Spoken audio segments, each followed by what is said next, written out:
ফরিদপুর-৩ আসনের বিএনপি মনোনীত প্রার্থী নায়েব ইউসুফের নির্বাচনী পথসভা অনুষ্ঠিত হয়েছে। এ বিষয়ে বিস্তারিত থাকছে মোহাম্মদ টোকন শেখের প্রতিবেদনে। মঙ্গলবার রাত ৮টার সময় ফরিদপুর নতুন বাস টার্মিনাল সংলগ্ন এলাকায় এই পথসভা অনুষ্ঠিত হয়।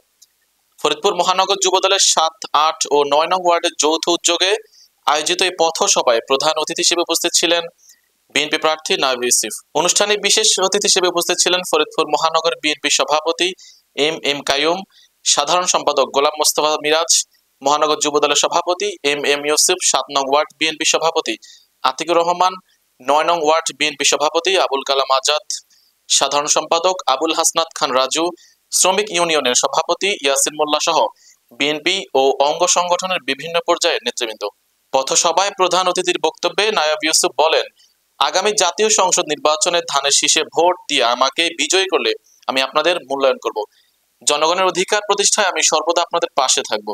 নষ্ট করবেন না আমি আশা করি, এবং আপনাদের পাশে আমি আছি। এখানে আমার ভাইরাও আছে, তাদের সকলকে আমার ধন্যবাদ। এখানে এই প্রোগ্রামটা, সুন্দর প্রোগ্রামটা করার জন্য। এখানে যেহেতু পারতে, এখানে অপু ভাই আসছে,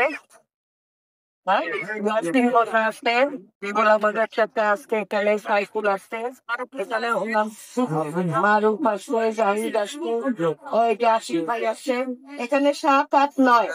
আমি বলবো যে আপনারা এখন নেমে যাবেন এক একজন নায়েব ইউসুফ হিসাবে, মনে করবেন আপনাদের নিজেদের, কারণ এটা হলো আমাদের অস্তিত্বের লড়াই।